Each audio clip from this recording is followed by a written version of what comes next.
Now I know it doesn't look like much, but I built that out of pallets,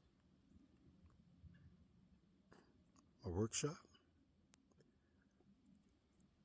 I built that. That one's not out of pallets, but that is my chicken coop. That is 20 feet by 10 feet. The chicken coop's 6 feet tall and 5 feet wide. And the whole entire area is netted in for a grand total of maybe about 200 feet all the way around. And not too bad. And I'm working on and almost done with my barn. And I am galvanizing that. Built that one out of pallets as well.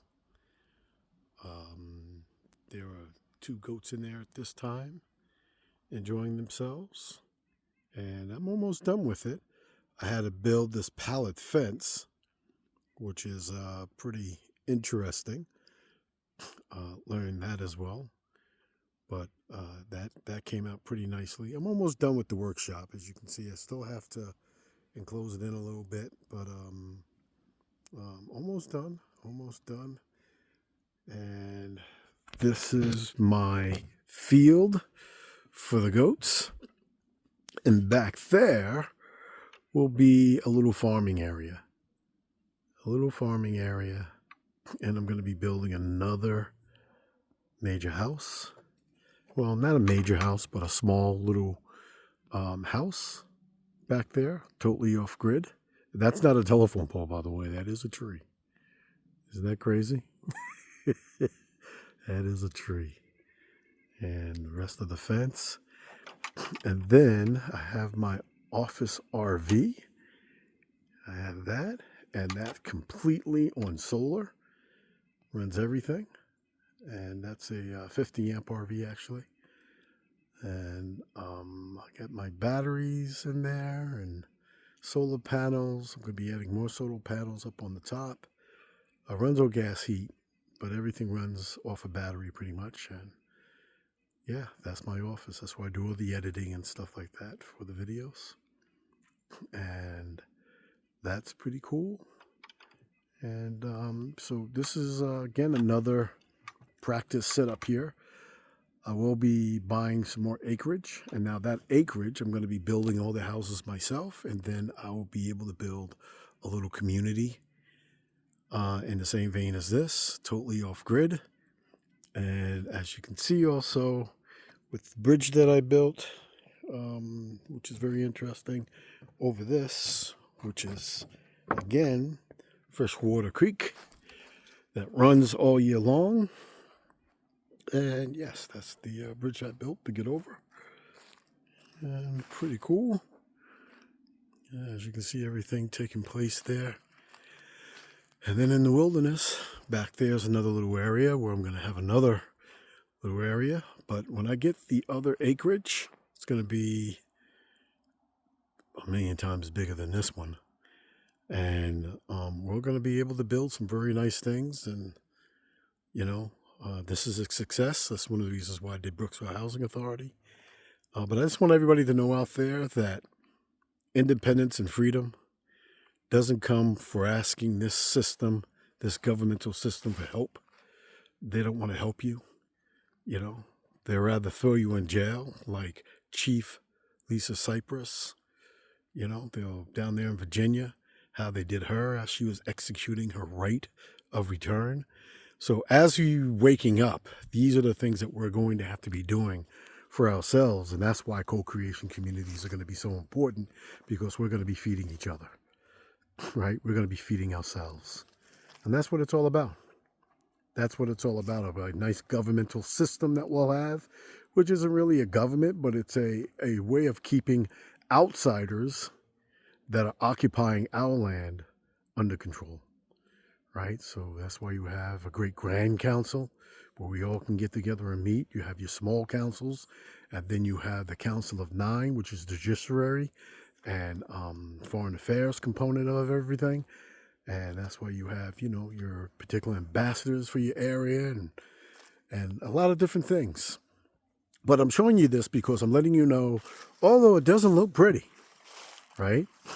There is a bona fide workshop. There is a place where you can keep, I have 21 chickens now. I can keep up to 60 in there. And then I have a goat barn that I built from the ground up. And also, when you talk about pallet fencing, using pallets and stuff like that, all for free, minimum cost. That's what you have to look for. And you have your own water source, right? Everything that I have right now is either off of solar. I have my own ground well, my own septic system.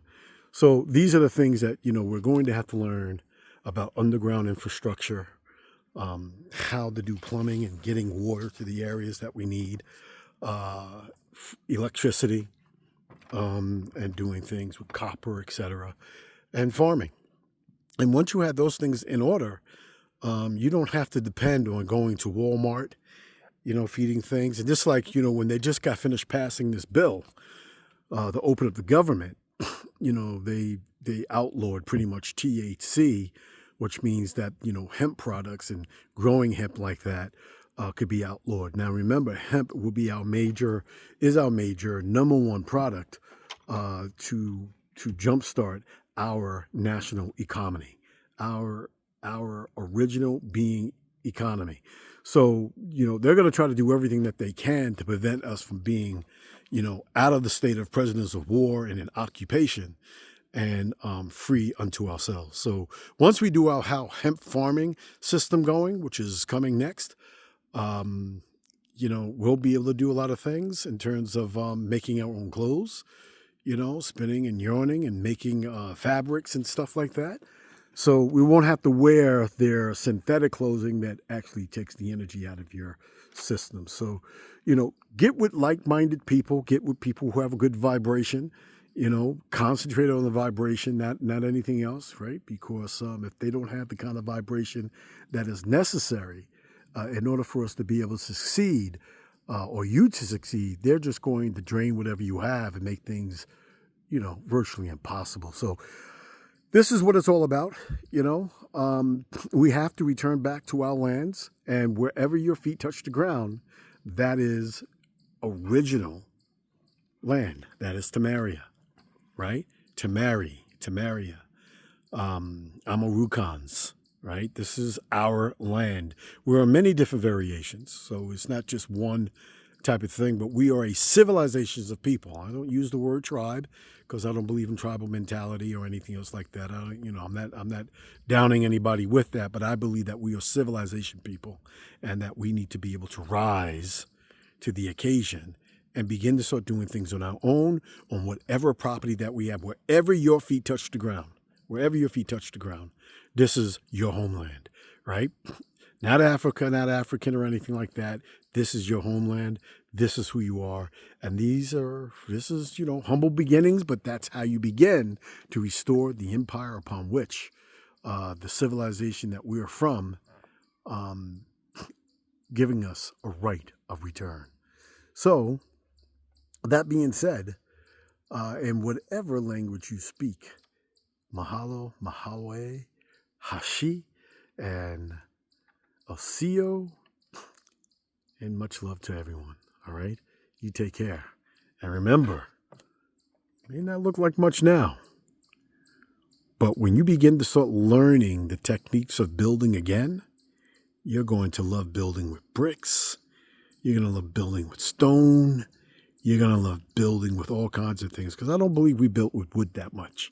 And I believe we're going to get back to the state again, and this is what we have to teach our children. This is it. This is it.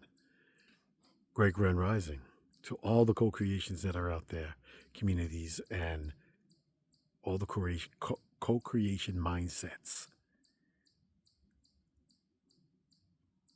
Great Grand Rising to us all.